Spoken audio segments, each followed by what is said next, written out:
नमस्कार, आप देख रहे हैं न्यूज 24 फर्स्ट एक्सप्रेस और मैं हूं आपके साथ मानवी ठाकुर। शुरुआत करते हैं आज की खास खबरों से। हजारीबाग जिले से 35 किलोमीटर की दूरी पर आदिशक्ति सिद्धिपीठ मां अष्टभुजी मंदिर कंडाबेड़ 300 वर्ष पुराना मंदिर है, जिसे वर्तमान में मुख्य पुजारी ज्योतिष आचार्य उमेश पाठक है। मंदिर की विशेषताएं तथा अपनी मां अष्टभुजा ज्योतिष केंद्र चलाते हैं। आचार्य बाबा ने बताया कि शारदीय नवरात्रि में मां भगवती की 9 दिव्य स्वरूपों की उपासना की जाती है और अंतिम दिन अर्थात पाठ संपन्न के बाद हवन के साथ नवरात्रि व्रत का समापन हो जाता है। बता दें कि माता रानी के मंदिर प्रतिपदा से लेकर नवमी तक भव्य तरीके से उमेश बाबा के द्वारा विधि विधान से समस्त झारखंड वासियों के श्रद्धालुओं को पूजा अर्चना करते रहे। आगे उन्होंने प्रेस वार्ता पर क्या कुछ कहा, जानिए पूरी रिपोर्ट। आज हमारे बीच माँ अष्टभुजी ज्योतिष केंद्र व्यवस्थापक एवं मंदिर के मुख्य पुजारी उमेश बाबा जी हमारे बीच है। इनसे हम जानेंगे नवरात्र के बारे में और विजयदशमी के बारे में कि क्या महत्व है और ये अपना परिचय जो देंगे, अपना इनका क्या केंद्र चलता है, उनके बारे में आज हम जानेंगे। धन्यवाद। ज्योतिष केंद्र के विशेष चर्चाएं और अपना परिचय आप बताएं। मेरा नाम आचार्य उमेश पाठक है। मैं इस मंदिर का मुख्य पुजारी हूँ।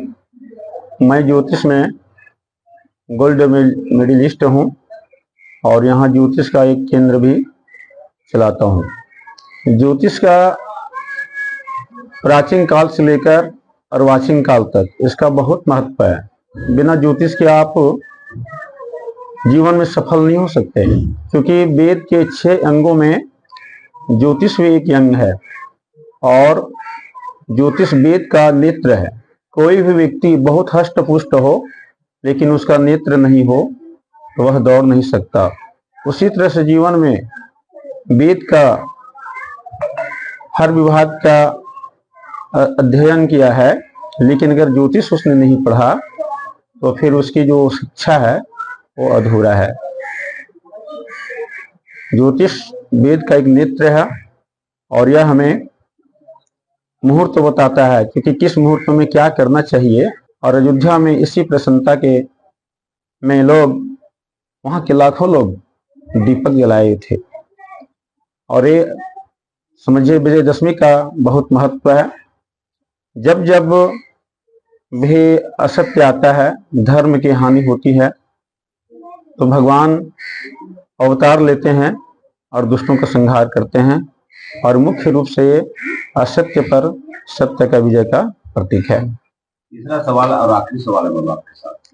कहीं भी किसी भी स्थान पर, धर्म का स्थान पर कोई किसी तरह से धार्मिक काम कार्य होता है तो वहाँ कुछ लोगों को विरोध बन जाते हैं।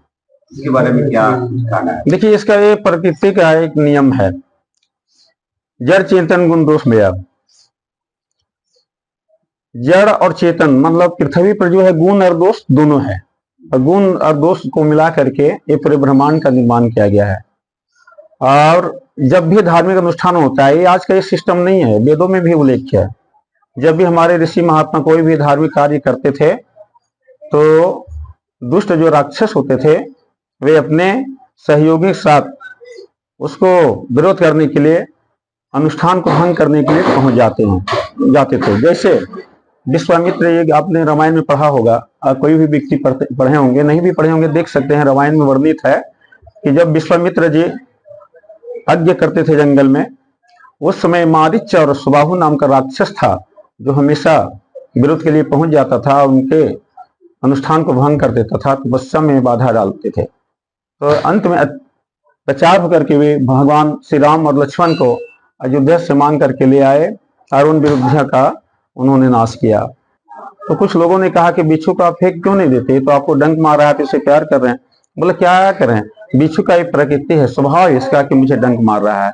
तो दुष्ट लोग होते हैं जो बाधा करने की कोशिश करते हैं, लेकिन उनसे कुछ होता नहीं है। और अपना जो धार्मिक अनुष्ठान वाले लोग होते हैं उनकी जीत होती है। कुछ लोग बाधा करने की कोशिश करते हैं पर उनका कोई प्रभाव नहीं पड़ता। सवाल है, मां अष्टभुजी मंदिर प्राचीन मंदिर, इसकी विशेषताएं यहाँ की क्या, इसके बारे में क्या? यहाँ की विशेषता है कि कोई भी व्यक्ति जब अपनी मन्नत को लेकर यहाँ आता है तो निश्चित है भगवान उनकी को मैं दर्शन कराना चाहूंगा बाबा। आज की खबरों में बस इतना ही। देखते रहिए न्यूज़ 24 फास्ट एक्सप्रेस। नमस्कार।